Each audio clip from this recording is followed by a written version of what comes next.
نحمده ونصلي على رسوله الكريم الأمين المكين الحميد الكريم الرؤوف الرحيم. قال الله تبارك وتعالى في الكلام المجيد والفرقان الحميد في مقام آخر إن الله وملائكته يصلون على النبي يا أيها الذين آمنوا صلوا عليه وسلموا تسليما. اللهم صل على سيدنا مولانا محمد وعلى آل سيدنا مولانا محمد وبارك وسلم عليه.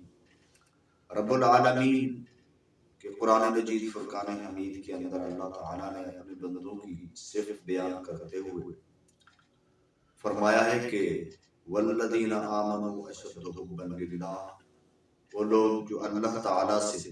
شدید محبت کرتے ہیں. اور ایک اور جگہ اللہ تعالیٰ نے اسی محبت کے عشق کے اسی راز کو سمجھانے کے لیے ایک اور جگہ فرمایا یا ایھا الذین آمنوا من یرتد منکم عن دینہ فسوف یأتی اللہ بقوم یحبهم ویحبونہ، کہ اللہ تعالیٰ فرماتا ہے کہ ایمان والو اگر کوئی مرتد ہونا چاہتا ہے تو بھلے سے ہو جائے. اللہ تعالیٰ ان کے بدلے میں ایک ایسی قوم لے آئے گا جو اللہ تعالیٰ سے بہت زیادہ محبت کرے گی، اور اللہ تعالیٰ اس سے محبت کرے گا اور وہ اللہ تعالیٰ سے محبت کرے گی. مفہوم آیت میں نے آپ کے سامنے عرض کیا. تو انسانی تاریخ کے اندر اہل ایمان کی عجیب و غریب لازوال داستانیں بکھری پڑی ہیں. جب ہم نے صحابہ کرام رحمۃ الرضوان کی ایمان اور دین کے لیے جذبات دیکھتے ہیں، ان کے احساسات دیکھتے ہیں، تو عقل دنگ رہ جاتی ہے کہ وہ کون سا جذبہ تھا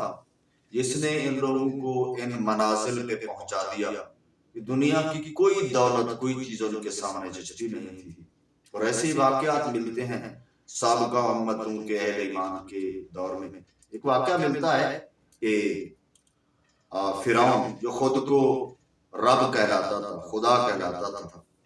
یہ ان بادشاہوں میں ہے جس نے خدائی دعویٰ کیا. تو اس کی بیٹی کی ایک باندی تھی جو اس کی بیٹی کے کام کرتی تھی، سہارا کرتی تھی. تو اس بیٹی کی ایک باندی نے اس دن ایک دن جو اس کی کنگھا کر رہی تھی، تو کنگھا اس کے ہاتھ سے جب گرا تو بے اختیار اس کے منہ سے نکل گیا بسم اللہ. تو اس لڑکی نے سوال کیا کہ یہ تو کس کا نام لے رہی ہے؟ میرے باپ کے سوا بھی کوئی تیرا اللہ ہے؟ تو اس نے کہا ہاں، تیرے باپ کا اور میرا بنانے والا جو خالق و مالک ہے وہ اللہ یکتا ہے، وحدہ لا شریک ہے، اسی نے ساری کائنات کو بنایا ہے. تو لڑکی فرعون کی بیٹی آگ ببولہ ہو گئی کہ یہ ہماری کنیز، یہ ہمارے ساتھ اب ہمیں خدا نہیں مانتی، میرے باپ کو خدا نہیں مانتی، تو یہ کس خدا کا ذکر کر رہی ہے؟ تو اس نے جا کے اپنے باپ سے یہ بات کی. تو اس کے باپ نے فرعون نے اس باندی کو بلا لیا بھرے دربار کے اندر جس میں سارے حواری بیٹھے تھے. وہ بہت بڑی حکومت کا مالک تھا، اور جب حکومت ہوتی ہے تو اقتدار کا نشہ اور پیسہ اور دولت اور اختیارات کا نشہ وہ انسان پہ عجیب چڑھا ہوتا ہے. تو سب کے سامنے اس نے کہا کہ کیا تو نے یہ کہا ہے؟ اس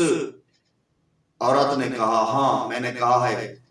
جس نے تجھے پیدا کیا ہے، جس نے مجھے پیدا کیا ہے، جس نے زمین و آسمان پیدا کیا ہے، جس نے ساری مخلوق پیدا کی ہے، جو ساری زمین و جو زندگی موت کا مالک ہے، تو وہ میرا اللہ ہے. تو اس نے کہا کیا تو مجھے رب نہیں مانتی، مجھے اپنا خدا نہیں مانتی؟ اس نے کہا نہیں، میں تجھے اپنا خدا نہیں مانتی. تو اس نے اس کو بڑا دھمکایا، ڈرایا. وہ جب نہ مانی تو اس نے ایک دیگ کے اندر تانبے کی ایک دیگ لی اور اس کے نیچے آگ بھڑکا، اور جب اس کے اندر تیل ڈال دیا، اور جب وہ تیل بالکل بہت زیادہ شدید گرم ہو گیا تو اس کی بعض روایت میں لکھا ہوا ہے کہ کچھ اولادیں تھیں، بیٹے بھی تھے، بیٹیاں بھی تھیں، اور بعض میں لکھا ہوا ہے کہ اس کی 2 بیٹیاں تھیں. اس نے اس کی ایک بیٹی کو اپنے کارندے سے کہا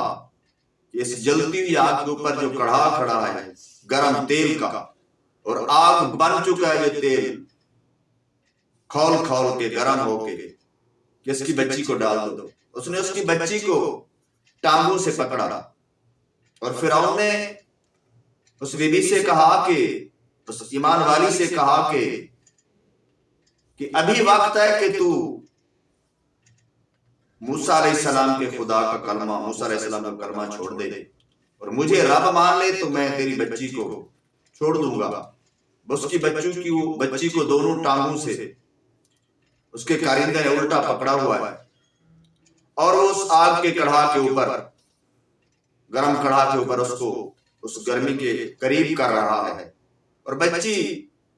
چیخ چیخ کر ماں کی طرف دیکھ رہی ہے۔ بھرا مجمع ہے، پوری کائنات ایک طرف ہے، اور ایک عورت ذات جس کے پاس سب کچھ، اس کی وہ اولاد یا سب سے بڑی دولت جو اس کے پاس تھی اس کا ایمان تھا۔ اللہ اللہ، اس نے کہا کہ تیری بچی کو تیل میں ڈال دوں گا اور یہ ابھی کوئلہ ہو جائے گی، جل جائے گی، کچھ نہیں بچے گا، اور اس کے بعد میں تیری دوسری بچی کو ڈال دوں گا، تجھے اس گرم تیل میں ڈال دوں گا، ابھی وقت ہے کہ تو میری بات مان لے اور مجھے خدا مان لے تو میں تجھے معاف کر دوں گا، انعام و اکرام دوں گا۔ تو اس نے کہا نہیں، میرا ایمان پکا ہے، میرا خدا وحدہ لا شریک ہے، زندگی موت کا وہ مالک ہے، اگر اس نے میری اس طرح، اس کی مرضی ہے، میرا مالک اس طرح چاہتا ہے تو میں اپنے رب کی رضا پہ راضی ہوں، مگر میں تجھے خدا نہیں مانتی۔ المختصر، اس نے اس کی بچی کو جب کڑھا کے اندر پھینک دیا تو لمحوں کے اندر اس نے دیکھا کہ جیسے گوشت تل جاتا ہے ایسے وہ بچی تلنے لگی اور ماں کا کلیجہ چرنے لگا، اور تماشا بین تماشا دیکھ رہے ہیں ایک مظلوم، ایک مجبور محض عورت کا، مگر طرفہ تماشا ہے یہ نیاز مند کائنات کے جن کو کچھ اقتدار ملا، اختیار ملا، وہ اپنی طاقت دکھا رہے ہیں ایک کمزور اور مظلوم اور ایمان والی عورت پہ، اور ادھر ساری طاقتوں کا مالک میرا رب ان کو ڈھیل دے رہا ہے۔ اللہ اللہ، وہ جب بچی کی اذیت ماں نے دیکھی اور اس نے ضبط کیا، اس کی آنکھوں سے آنسو تو جاری تھے،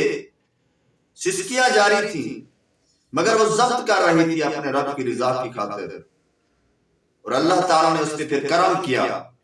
کہ لوگ دیکھ رہے ہیں کہ اس کی بچی کڑھا کے اندر جل رہی ہے، اللہ نے اس عورت کے درمیان اور اس کی بچی کی روح کو لے آنے والے فرشتوں کے درمیان پردہ ہٹا دیا۔ اس نے دیکھا کہ زمین سے آسمان تک فرشتوں کی لائن لگی ہوئی ہے، اور ان کے ہاتھ میں جنت کے رومال ہیں، اور وہ اس بچی کی روح کو حاصل کرنے کے لیے آگے بڑھ رہے ہیں، اور جب بچی کی روح ان کے ہاتھوں میں پہنچی تو روح بول اٹھی، جس کو اس کی ماں نے ہی صرف سنا، جس کو اللہ نے سنا دیا کہ اماں، اس دنیا کے عذاب سے آخرت کا عذاب زیادہ ہے، ان لوگوں کی رضا سے رب کی رضا بہتر ہے، لہذا صبر کر۔ اس میں کو صبر آ گیا۔ اب جب اس کی وہ بچی ان کے سامنے، کافروں کے سامنے، ظاہری طور پر ان کو لگا کہ وہ جل کر کوئلہ ہو گئی ہے، تو انہوں نے پھر اس کو کہا کہ ابھی وقت ہے، دوسری بچی کو بچا لے، جو بچی اس کی دودھ پینے والی تھی، جو اس کے سینے سے چمٹی ہوئی تھی۔ اس نے کہا ظالم، تجھے کیا خبر کہ میرا میرے رب سے کیا معاملہ ہے؟ تو میرے بچوں کو کڑھا میں جلتا ہوا دیکھ رہا ہے، اور میں اپنے رب کی کرشمے دیکھ رہی ہوں۔ مجھ جیسی عورت، مجھ جیسی زندگی گزارنے والی جو تیرے گھر میں بطور کنیز رہتی ہے، میرے رب کے ہاں اتنا کرم جو تیری سمجھ سے باہر ہے، بھلے تو ہمارے ساتھ کوئی سلوک بھی کر، میں اپنے رب کی رضا پہ راضی ہوں۔ یہ میرا ماہی میرے دکھ وچ راضی تے میں سکھ نو چلے ڈاواں، بٹھی تتی تیرے عشق والی، با بھڑکے تے بھا بھا کرے، عاشق سڑ دے تڑ تڑ کر دے، کول عشق کھڑا واہ واہ کرے۔ تو جیسے علامہ اقبال نے بھی کہا تھا، حضرت ابراہیم علیہ السلام کو جو نار میں ڈالا گیا تو کہا کہ بے خطر کود پڑا آتش نمرود میں عشق، عقل ہے محو تماشائے لبے بام ابھی۔ دوستان محترم، اللہ کی اس بندی کی پھر وہ دوسری بچی کو چھینا گیا، وہ ماں کی طرف چیخ رہی ہے، مگر پوری اس طرح سمجھ لیں کہ کائنات اس وقت بہت بڑا بادشاہ، مجمع لگا ہوا، اب اس کی بچی کی کڑھا میں ایک ڈال دیا، دوسری کو ڈالا گیا، یا بعض روایت ہے کہ اس کے بچوں کو زیادہ بچے تھے ڈالا گیا، اور آخری بچہ یہ بچی جو دودھ پہ تھی جب اس کو چھین کے جانے لگے وہ دودھ پیتی بچی بول پڑی کہ اماں صبر کر، اللہ تعالیٰ صبر والوں کے ساتھ ہوتا ہے، ہمیں اللہ سے آگے ملے گا۔ تو اس کی دوسری بچی کو بھی ان ظالموں نے ڈال دیا اس آگ کے اندر۔ یہ وہ کون سے دل تھے کہ جن کے اندر اللہ تعالیٰ نے یہ جذبہ ڈال دیا تھا؟ یہ کیسے ان لوگوں کے ایمان تھے کہ جن کے ایمان کا معیار یہ تھا کہ وہ اللہ تعالیٰ کی رضا کی خاطر سب کچھ برداشت کر رہے تھے، ہر مشکل سے گزر رہے تھے۔ کیوں؟ اللہ تعالیٰ ایسے لوگوں کے بارے میں فرماتا ہے اولئک کتب فی قلوبہم الایمان، کہ یہ وہ لوگ ہیں جن کے دلوں کے اندر اللہ نے ایمان کو نقش کر دیا ہے، وَأَيَّدَهُمْ بِرُوحٍ مِّنْهُ، اور ان کو اپنی ایک خاص روح کے ساتھ ان کی روح کے اندر ایک ایسی روحانیت پیدا کر دی جس سے ان کو اللہ نے مدد دی ہے۔ ایسے لوگ وَيُدْخِلُهُمْ جَنَّاتٍ تَجْرِي مِن تَحْتِهَا الْأَنْهَارُ،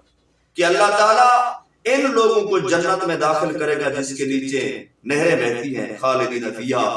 اس میں ہمیشہ رہیں گے۔ رضی اللہ عنہم، اللہ ایسے لوگوں سے راضی ہے، ورضوا عنہ، اور وہ اللہ سے راضی ہے۔ اولئک حزب اللہ، یہ لوگ اللہ کا گروہ ہیں، اللہ والے ہیں۔ الا ان حزب اللہ هم المفلحون، اور اللہ کا حزب، اللہ کا گروہ ہی کامیاب ہے۔ دوستان محترم، اس بیوی نے یہ کمال کر دیا، اس کی بچی کو جب ڈالا گیا اور جب اس کی اپنی باری آئی تو اس نے فرعون سے کہا کہ ایک کام کرنا، جب مجھے بھی کڑھا میں ڈال دے تو اس طرح کرنا ہماری جو ہڈیاں ہیں نا انہی کو کسی ایک جگہ دفن کرنا۔ اس نے کہا چلو یہ کون سا بڑا کام ہے، ہم تیری یہ خواہش پوری کر دیں گے۔ تو اس کی ماں کو بھی ڈال دیا گیا، اس کے بچوں کو بھی ڈال دیا گیا، پھر ان کی ہڈیوں کو اکٹھا کر کے ایک جگہ دبا دیا گیا، قبر سمجھ لیں، اس میں زمین کے ایک ٹکڑے میں ایک قبر نما حصے میں ڈال دیا گیا، اس کو ظاہری طور پر ایسے انہوں نے دفن کر دیا۔ اور نبی رحمت، شفیع امت، آقا نعمت، کائنات کے دولہا، معراج کے دولہا، مومنین کے دلوں کی جان، جن نے ایمان کی ایسی ایسی باتیں اور جن کے صحابہ نے ایسے ایسے واقعات، انہوں نے بھی ایسے ایسے معاملات رقم کیے۔ اللہ اللہ، میرے نبی رحمت صلی اللہ علیہ وسلم جب اللہ تعالیٰ کی بارگاہ میں اللہ سے ملاقات کرنے کے لیے معراج کی رات